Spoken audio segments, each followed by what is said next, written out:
नमस्कार, स्वागत है आपका बिहार समाचार में। तो बिहार 6 सितंबर तक लॉकडाउन है। तो क्या बिहार को अनलॉक किया जाएगा? क्या स्कूल कॉलेज खुलेंगे? क्या लोकल ट्रेन चलेगी? इसके साथ ही जानेंगे कि कब से बिहार में बारिश हो सकती है। तो चाहे कोरोना अपडेट हो, लॉकडाउन समाचार, मौसम समाचार, सियासी की कमाल की खबरें, कुल मिलाकर कहिए ना कि बिहार की अब तक की सभी बड़ी खबरें आपको इस वीडियो में देखने को मिलेगी। और आगे बात करने से पहले आपसे अनुरोध है, कृपया वीडियो को एक लाइक अवश्य कर दीजिएगा। आपका लाइक करना ही हमारी मेहनत का फल होता है। सबसे पहले सुर्खियों की बात कर लेते हैं। तो बिहार में मिल गए 1978 मरीज। तो 1.5 लाख के लगभग सैंपल की जांच हुई, जिनमें से 1978 मरीज मिले, मतलब संक्रमण दर 1.3% के आसपास। तेजस्वी ने फिर बोला बिहार सरकार पर हमला और कहा कि नीतीश कुमार ने एक नहीं बल्कि 2 पीढ़ियों को बेरोजगार कर दिया है। आज शिक्षक दिवस के मौके पर स्कूल परिसर रहेगा सूना, वर्चुअल होगा समारोह, वीडियो कॉन्फ्रेंसिंग से देंगे बधाई। चुनाव आयोग ने कर दिया है ऐलान कि 29 नवंबर से पहले हो जाएंगे बिहार विधानसभा चुनाव पूरे। बीपीएससी के द्वारा बिहार में शिक्षकों की निकली है बम्पर भर्ती। मुख्यमंत्री नीतीश कुमार जी ने दे दिए हैं निर्देश, SC ST की हत्या होने पर परिवार के एक सदस्य को मिलेगी नौकरी। माननीय प्रधानमंत्री नरेंद्र मोदी जी बिहार में जल्द करेंगे 2,500 करोड़ की रेल परियोजनाओं की शुरुआत।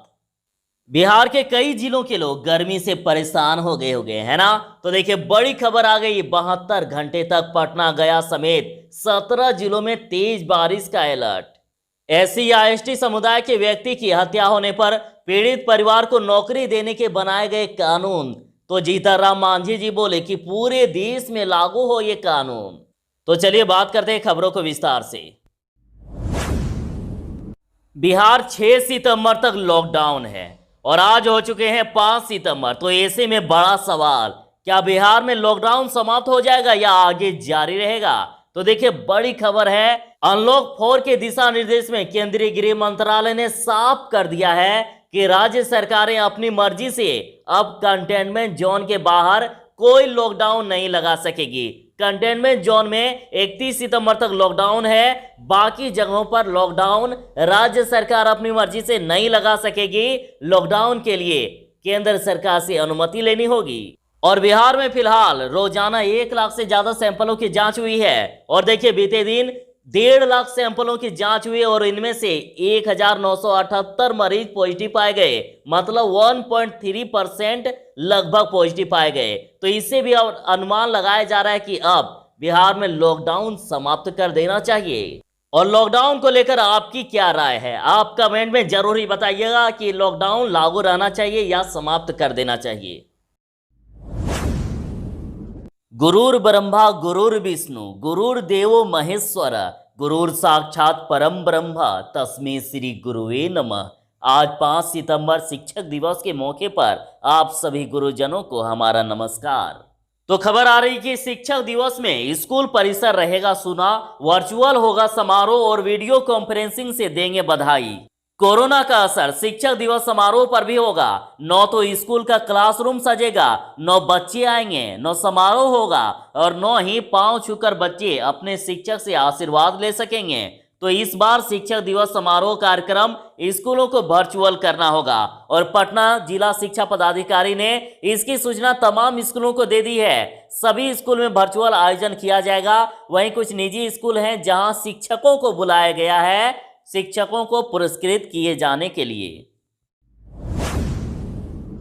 बिहार में एक ओर जहां रिकवरी रेट बढ़ रहा है, तो वहीं दूसरी ओर लगातार कोरोना के मामले बढ़ते ही जा रहे हैं और बीते दिन 1978 मामले सामने आ गए कोरोना के और टोटल संक्रमितों का आंकड़ा 1,44,000 के भी पार। बिहार में सैंपलों की जांच में बन गया है नया रिकॉर्ड। इससे पहले इतनी जांच कभी नहीं हुई थी।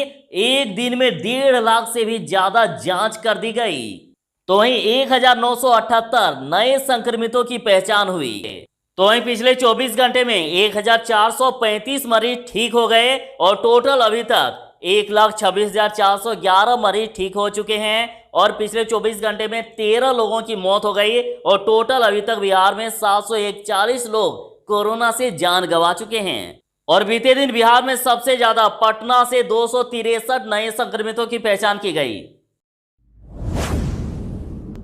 बिहार के कुछ जिलों में इतनी गर्मी है कि गर्मी से परेशान हो गए है ना।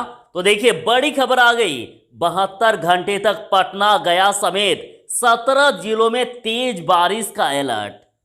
मौसम विभाग ने पटना, गया, मुजफ्फरपुर, वैशाली समेत 17 जिलों में अगले 72 घंटे तक ग्रीन अलर्ट जारी किया है। ग्रीन का मतलब समझिए, ग्रीन अलर्ट का मतलब है कि इन जिलों में तेज और मध्यम दर्जे की बारिश हो सकती है, और जहां बारिश नहीं होगी वहां आसमान पर बादल छाए रहेंगे और उमस भरी गर्मी का एहसास होगा। मौसम विभाग का कहना है कि बंगाल की खाड़ी के ऊपरी हिस्से में बना मानसून ट्रफ बिहार की तरफ शिफ्ट हो रहा है, और इसके साथ ही चक्रवाती हवाओं का क्षेत्र बिहार और पूर्वी उत्तर प्रदेश के ऊपरी हिस्से में बन रहा है, और इसकी वजह से राज्य के कई जिलों में तेज बारिश की संभावना जताई जा रही है। और यदि बिहार में 6 सितंबर के बाद लॉकडाउन समाप्त करके अनलॉक 4.0 की गाइडलाइन जारी की गई तो आखिर क्या खुल सकता है। तो देखिए 7 सितंबर से मेट्रो चलेगी, 21 सितंबर से भीड़ भाड़ वाले कार्यक्रम यानी सामाजिक, शैक्षणिक, खेल, मनोरंजन, धार्मिक, राजनीतिक ये सब कार्यक्रम की अनुमति होगी मैक्सिमम 100 लोगों के साथ। 21 सितंबर से ओपन एयर थिएटर भी खुल जाएंगे, और 21 सितंबर से आप अपने स्कूल, कॉलेज, कोचिंग संस्थान को खोल सकते हैं ऑनलाइन क्लास के लिए 50% कर्मियों के साथ। और यदि हाई स्कूल है आपका तो वहां यदि अपनी मर्जी से 9वीं से लेकर 12वीं तक के छात्र आकर पढ़ना चाहें, मार्गदर्शन या दिशा निर्देश लेना चाहें तो वे आ सकते हैं। और उसके साथ ही 21 सितंबर से टेक्नोलॉजी और प्रोफेशनल प्रोग्राम की भी अनुमति दी जाएगी। तेजस्वी ने फिर बोला बिहार सरकार पर हमला और कहा कि नीतीश कुमार ने एक नहीं बल्कि 2 पीढ़ियों को बेरोजगार कर दिया। माननीय तेजस्वी यादव जी ने ट्वीट करके कहा है कि बिहार सीएम नीतीश कुमार जी से आप उनके कर कमलों द्वारा बिहार को सौंपी गई रिकॉर्ड तोड़ बेरोजगारी और पलायन पर यदि सवाल करेंगे तो वे गुस्से से लाल हो जाएंगे, क्योंकि युवाओं की 2 पीढ़ियां बर्बाद करने के बाद जवाब देने के लिए कुछ है ही नहीं। और उन्होंने कहा कि बेरोजगारी के जिम्मेदार बीजेपी और नीतीश कुमार। बिहार में चुनाव से पहले सरकार का बड़ा फैसला, SC/ST परिवार में किसी की हत्या हुई तो आश्रित को बिहार सरकार देगी नौकरी। बिहार विधानसभा चुनाव से पहले राज्य के अनुसूचित जाति और अनुसूचित जनजाति वर्ग के बिहार विधानसभा चुनाव से पहले राज्य के अनुसूचित जाति और जनजाति वर्ग के लोगों को राज्य की नीतीश कुमार सरकार ने बड़ी सौगात दी है। मुख्यमंत्री नीतीश कुमार ने SC/ST के लिए गठित सतर्कता और मॉनिटरिंग समिति की बैठक में निर्देश दिया है कि SC/ST परिवार के किसी भी सदस्य की हत्या होने पर पीड़ित परिवार के एक सदस्य को नौकरी देने का प्रावधान के लिए तत्काल नियम बनाए। और इसके साथ ही चुनाव के मद्देनजर 20 सितंबर से पहले राज्य के सभी जिलों में SC/ST से जुड़े तमाम लंबित प्रकरणों को निपटाने का भी निर्देश दे दिया गया। तो सूचना एवं जनसंपर्क मंत्री नीरज कुमार जी का बड़ा ऐलान कि जीतन राम मांझी के शामिल होने से राजद का होगा सुफड़ा साफ। उन्होंने कहा कि पूर्व मुख्यमंत्री जीतन राम मांझी के राजद में शामिल होने से न केवल राज्य के विकास को गति मिलेगी बल्कि आगामी विधानसभा चुनाव में राजद और महागठबंधन का सुफड़ा साफ हो जाएगा। कहा कि श्री मांझी का ये जनहित में लिया गया निर्णय है। उन्होंने कहा कि इससे राजद को और मजबूती मिलेगी। मंत्री ने कहा कि श्री मांझी के इस निर्णय से राज्य के विकास को और गति मिलेगी। चुनाव आयोग ने कर दिया है ऐलान कि 29 नवंबर से पहले पूरे हो जाएंगे बिहार विधानसभा चुनाव।